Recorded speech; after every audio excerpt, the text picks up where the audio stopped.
Next day సత్య వాళ్ళ రూమ్‌లో అందరికంటే తనే ముందు నిద్రలేస్తుంది. బాల్కనీలోకి వెళ్లి చూస్తే చల్లటి గాలి, చాలా వెదర్ చాలా చల్లగా ఉంటుంది. సూర్యుడు అప్పుడప్పుడే ఉదయిస్తూ ఉంటాడు. తనకి ఆ వెదర్ బాగా నచ్చి లైట్‌గా స్మైల్ ఇచ్చుకొని తర్వాత వాష్‌రూమ్‌కెళ్ళి ఫ్రెష్ అప్ అయ్యి కిచెన్‌లోకి వెళ్తుంది. అప్పుడే క్రిష్ వాళ్ళ తాతయ్య వచ్చి హాల్‌లో సోఫాలో కూర్చొని ఉంటారు పేపర్ చదువుతూ. సత్య తనతో పాటు ఆ తాతయ్య గారికి కూడా టీ పెట్టి ఆయనకి తీసుకెళ్ళిస్తుంది. గుడ్ మార్నింగ్ తాతయ్య గారు అంటుంది. ఆయన పేపర్ కిందకి దించి సత్య వైపు చూసి స్మైల్ ఇస్తాడు. ఇంత త్వరగా లేచేసావు, పడుకోవాల్సిందమ్మా కొద్దిసేపు అంటారు. ఆహా లేదు తాతయ్య గారు, నాకు మార్నింగే లేవడం అలవాటు అని చెప్తుంది. సత్య చేతిలో టీ తీసుకుని సిప్ చేసి అద్భుతం, చాలా బాగుంది తల్లి టీ అనేసి సత్య గడ్డం పట్టుకుంటాడు. సత్యకి వాళ్ళ తాతయ్యతో మాట్లాడుతున్నట్టే అనిపిస్తుంది, స్మైల్ ఇస్తుంది. ఫ్రెండ్స్ అని చెయ్యి ముందుకు చాపుతుంది. ఆయన కూడా నవ్వి ఫ్రెండ్స్ అంటాడు. అలా వాళ్ళిద్దరూ కలిసి కూర్చొని మాట్లాడుకుంటూ ఉంటారు. సత్య వాళ్ళ నాన్న గురించి, నానమ్మ, తాతయ్య గురించి చెప్తుంది. ఆయన కూడా తన ఫ్యామిలీ గురించి చెప్తారు. క్రిష్ వాళ్ళ నాన్న తన సొంతంగా ఏదైనా నిర్మించాలనుకున్నాడు. అందుకే కొత్త వ్యాపారం కోసం వైజాగ్ వెళ్ళిపోయాడు. దానిలో సక్సెస్ అయ్యాడు అని మొత్తం చెప్తారు. సత్య సడన్గా తాతయ్య గారు అని కొద్దిసేపు అవుతుంది. ఏంటి అన్నట్టు చూస్తాడు. మీ మనవడి గురించి ఏమైనా చెప్పండి అంటుంది. కృష్ణ పుట్టాకనే ఈ ఇంటికి వెలుగొచ్చింది.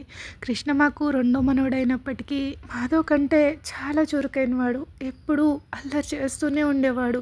అన్నీ త్వరగానే నేర్చుకున్నాడు, మాట్లాడడం, నడవడం అన్నీ అంటూ క్రిష్ గురించి చెప్తున్నప్పుడు ఆయన మొహం ఆనందంతో వెళ్ళిపోతుంది. సత్య కూడా అలాగే స్మైల్ ఇస్తూ వింటూ ఉంటుంది. వాళ్ళు వైజాగ్ వెళ్ళేసరికి కృష్ణకి 2 ఇయర్స్. తను వెళ్ళే ముందు పరిగెట్టుకుంటూ వచ్చి నన్ను హగ్ చేసుకున్నాడు. తను నన్ను చాలా మిస్ అవుతానని తన బేబీ వాయిస్తో చెప్తూ ఉంటే అని చాలా గర్వంగా చెప్పుకుంటాడు. ఇప్పుడు కృష్ణ ఆ కృష్ణ కాదు. తను ఎప్పుడూ చాలా హ్యాపీగా అందరినీ నవ్విస్తూ ఉండేవాడు. కానీ ఆ కృష్ణని కోల్పోయాము. క్రిష్ ఒక డైమండ్. తనతో నీ లైఫ్ చాలా బాగుంటుందని నేను హామీ ఇస్తూ చెప్తాను. రాధిక సడన్ డెత్ వల్ల ఆ ఎఫెక్ట్ తన పైన బాగా పడింది. తన ప్లేస్లో మనం కూడా అలాగే రియాక్ట్ అయి ఉండేవాళ్ళం. కానీ తన లైఫ్లోకి నువ్వు వచ్చినందుకు నాకు చాలా సంతోషంగా ఉంది. నువ్వు కృష్ణని అర్థం చేసుకుంటావని నాకు తెలుసు. తనకి కొంచెం టైం కావాలి. నీలా అర్థం చేసుకునే భార్య తనకు దొరికినందుకు నాకు చాలా సంతోషంగా ఉంది. ప్లీజ్ తల్లి, దయచేసి తనకి కొంచెం టైం ఇవ్వు. తను తిరిగి నార్మల్ క్రిష్ అయిపోతాడు అని వాళ్ళ తాతయ్య బ్రతిమలాడినట్టు చెప్తూ ఉంటే సత్య ఆహా అని బ్రతిమలాడొద్దు అన్నట్టు ఎక్స్ప్రెషన్ పెట్టి సరే అని తలొప్పుతుంది.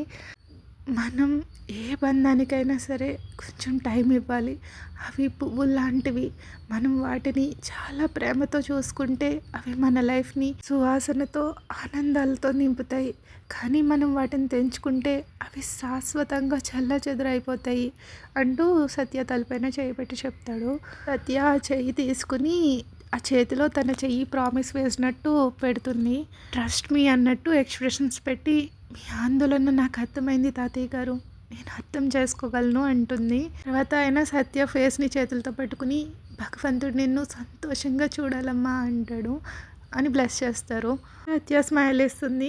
మిగతా డే అంతా చాలా హడావుడిగా గడిచిపోతుంది. ఈవినింగ్ రిసెప్షన్కి రెడీ చేసుకుంటూ ఉంటారు. క్రిష్ సత్యాలు స్టేజ్ పైన కూర్చుని ఉంటారు. హైలైట్ ఏంటంటే సత్య డిజైనర్ సారీకి మ్యాచ్ అయ్యేటట్టు కృతిక కూడా డ్రెస్ డిజైన్ చేస్తారు. మాధవ్ వాళ్ళ అమ్మాయి దగ్గరుండి మరీ చేయిస్తుంది తల్లి కూతుర్లు ఇద్దరికి మ్యాచింగ్. ఆదిత్య, అర్జున్, మాధవ్, అభి, అదితి వీళ్ళందరూ కలిపి గెస్ట్ని రిసీవ్ చేసుకుని వాళ్ళ ఏర్పాట్లలో బిజీగా ఉంటారు. ఇంకో పక్కనేమో క్రిష్ వాళ్ళ మాము, మాధవ్ వాళ్ళ మాము ఇద్దరు కలిపి వచ్చిన గెస్ట్స్ అందరినీ సత్యకి పరిచయం చేస్తూ ఉంటారు. మధ్యలో క్రిష్కి కాల్ వస్తుంది. ఎక్స్క్యూజ్ మీ అని చెప్పేసి పక్కకి వెళ్ళిపోతాడు ఫోన్ అటెండ్ చేస్తూ. కొద్దిసేపు అయ్యేసరికి సత్య అన్న వాయిస్ వినిపిస్తుంది. అది ఎవరి వాయిస్ సత్యకి వెంటనే తెలిసి తిరిగి చూస్తుంది. దిశ వస్తూ ఉంటుంది తన వైపుకి కొంచెం ఫాస్ట్గా పరిగెట్టుకుంటూ. సత్య అని గట్టిగా హగ్ చేసుకుని వావ్ బేబీ అదిరిపోయావు, చాలా చాలా అందంగా కనిపిస్తున్నావు అంటుంది. చాలా హ్యాపీగా దీశ. చాలే ఆపు, అందరూ చూస్తున్నారు అని సత్య నవ్వుతుంది. దీశ వెనకాలే ఉన్న సత్య వాళ్ళ డాడీని చూసి నాన్న అని తన గొంతు పగిలిపోతుంది అనమాట. వాళ్ళ నాన్నని చూసిన వెంటనే కళ్ళు కన్నీళ్లతో నిండిపోయి ఉంటాయి. మిస్ యూ నాన్న అని చేతులు పట్టుకుని వాళ్ళ డాడీతో చెప్తుంది. మిస్ యూ టూ తల్లి అని వాళ్ళ నాన్న కూడా చెప్తారు. తాతయ్య నాన్నమ్మ ఏరి అని అడుగుతుంది. నాకు తెలుసు కదా నాన్నమ్మ ఇంత దూరం ప్రయాణం చేయలేదని, తాతయ్య కూడా నాన్నమ్మని చూసుకోవడానికి ఇంకా రాలేదు అని వాళ్ళ నాన్న చెప్తారు. సడన్గా సత్య అప్పుడు రియలైజ్ అవుతుంది వాళ్ళ డాడీకి అడ్రస్ అది సరిగ్గా చెప్పలేదు. ఇంతకీ మీరు ఇక్కడికి ఎలా వచ్చారు, అంతా బాగానే జరిగిందా అని అడుగుతుంది. సత్యకి కొంచెం సిగ్గుగా అనిపిస్తుంది. ఎందుకంటే ఇక్కడికి వచ్చిన తర్వాత వాళ్ళ నాన్నకి కాల్ చేయలేదు. ఇక్కడ వీటితోనే సరిపోయింది ఇంతమంది బంధువులు ఉండేసరికి. ఆ టైంకే క్రిష్ కూడా ఫోన్ కాల్ కంప్లీట్ చేసుకుని స్టేజ్ పైకి వస్తాడు. నువ్వు చెప్పకపోయినా మా అల్లుడు గారు ఉన్నారు కదా, నిన్న రాత్రే కాల్ చేసి మొత్తం అంతా చెప్పారు అంటాడు.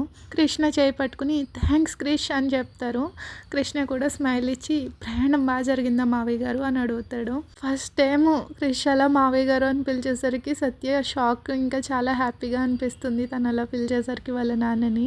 తర్వాత ఫంక్షన్ అయిపోయాక సత్య వాళ్ళ నాన్నని అక్కడే ఉండమని క్రిష్ వాళ్ళ తాతయ్య బ్రతిమలాడతారు. సో ఆ రాత్రికి అక్కడే ఉండడానికి ఆయన కూడా ఒప్పుకుంటారు. నెక్స్ట్ ఫంక్షన్ అయిపోయాక ఎవరి రూమ్కి వాళ్ళు వెళ్ళిపోతారు కదా. క్రిష్ ఇంకా రూమ్లోకి రాడు. సత్య ఏమో కృతికని బెడ్ పైన పడుకోబెట్టి తన హెయిర్ స్టైల్ బన్ అది తీయడానికి ట్రై చేస్తూ ఉంటుంది. నరుస్తుంది. ఆ పిన్స్ అవి చాలా నొప్పిగా అనిపిస్తూ ఉంటాయి. కృతిక ఏమో నవ్వుతూ ఉంటుంది. అది తిని తన పని ఉంది చెప్తాను, వద్దు వద్దు అంటున్నా ఇంత మేకప్ చేయించింది. ఇప్పుడేమో తీస్తానని చెప్పి కాల్ వచ్చేసరికి పక్కకి వెళ్ళిపోయింది. ఇప్పుడు ఇన్ని పిన్స్ ఎలా తీయాలి అంటూ తన తల్లో చేతులు పెట్టుకుని పిన్స్ తీసుకోవడానికి ట్రై చేస్తూ ఉంటుంది. తనకేమో నొప్పి వచ్చేస్తూ ఉంటుంది. కృతిక ఏమో నవ్వుతూ ఉంటుంది. నీకు నవ్వులాటగా ఉందా, అమ్మ ఇంత బాధపడుతుంటే అమ్మకి హెల్ప్ చేయకుండా నవ్వుతావా అంటూ ముక్కు పట్టుకుని వెళ్తుంది. దానికి ఇంకా కృతిక నవ్వుతూ ఉంటుంది. లోపు సడన్గా క్రిష్ తను వెనుకున్నట్టు అనిపించి వెనక్కి తిరిగి చూస్తుంది. క్రిష్ అప్పుడే ఫ్రెష్ అయిపోయి నైట్ డ్రెస్ చేంజ్ చేసుకుని వాష్రూమ్ నుంచి బయటకు వస్తాడు. సత్య వెంటనే బెడ్ పై నుంచి లేచి పక్కన నుంచుంటుంది. క్రిష్ కృతిక దగ్గర కూర్చుని తన్ని చూస్తూ ఉంటాడు. ఇప్పుడు సత్య గొంతు సవరించుకుని క్రిష్ గారు, తన వాయిస్ తనకే కొత్తగా అనిపిస్తుంది. ఎందుకంటే ఫస్ట్ టైం దాన్ని పేరు పెట్టి పిలవడం. ఆ పేరు చాలా మందికి ఉన్నప్పటికీ తన హస్బెండ్ని పిలిచేసరికి తనకి ఆ నేమ్ చాలా కొత్తగా అనిపిస్తుంది. క్రిష్ ఏంటి అన్నట్టు సత్య వైపు చూస్తాడు. దయచేసి ఈ పిన్స్ తీస్తారా, ఈ బన్తో తలంతా పైకి పెట్టుకుని నేను పడుకోలేను. అతిథికి కాల్ చేస్తే తన ఫోన్ లిఫ్ట్ చేయట్లేదు, ప్లీజ్ అంటుంది. క్రిష్ కొద్దిసేపు ఆలోచించి నాకు దాన్ని ఎలా తీయాలో తెలియదు అంటాడు. ఏం లేదు, పిన్స్ ఉంటాయి వాటిని తీసేయడమే, నేను వాటితో నిద్రపోలేను ప్లీజ్ అనేసి తన తల వైపు ఇలా వెనక్కి తిరిగి చూపిస్తుంది. క్రిష్ ఏమో 1 minute అలా ఆలోచిస్తాడు. కృతి వైపు చూసి మళ్ళీ సత్య వైపు చూస్తాడు. తను ఏం చెప్పబోతాడో సత్యకి బాగా తెలుసు. మీరేం కంగారు పడకండి, నేను కృతికని చూసుకుంటాను, మీరు ఈలోపు నా పిన్స్ తీసేయండి ప్లీజ్ ప్లీజ్ అంటూ తన చేతులు 2 జోడించి అడుగుతుంది. ఇంకా క్రిష్ సరే అని తలూపి బెడ్ పైన లేస్తాడు. సత్య వెంటనే థ్యాంక్స్ అంటూ బెడ్ పైన వెళ్ళి కృతి పక్కన కూర్చుంటుంది. తను కృతితో మాట్లాడుతూనే పిన్స్ ఎలా తీయాలో కృష్ణకి ఎక్స్ప్లెయిన్ చేస్తూ ఉంటుంది. మధ్య మధ్యలో చిక్కులు పడుతూ ఉంటే సో అలా వాళ్ళ ఫింగర్స్ అది టచ్ అవుతూ ఉంటే సత్య కూడా కొంచెం చాలా కొత్తగా అనిపిస్తుంది. ఆ తర్వాత సత్య కృతిని ఆడిపిస్తూ ఉంటుంటే క్రిష్ చాలా నెమ్మదిగా చాలా జాగ్రత్తగా పిన్స్ తీస్తూ ఉంటాడు. అప్పుడు సడన్గా మార్నింగ్ కృష్ణ వాళ్ళ తాతయ్య గారు చెప్పారు కదా, క్రిష్ ఒక డైమండ్ అన్న ఆ డైలాగ్స్ వెనకాల వినిపిస్తూ ఉంటాయి సత్యకి. సత్య మురిసిపోతుంది. Actions speak louder than words అని మనసులో అనుకుంటుంది. ఓకే ఫ్రెండ్స్, ఈ ఎపిసోడ్ మీకు నచ్చితే లైక్ చేయడం మర్చిపోకండి. Please like, share, subscribe. Thank you, bye bye.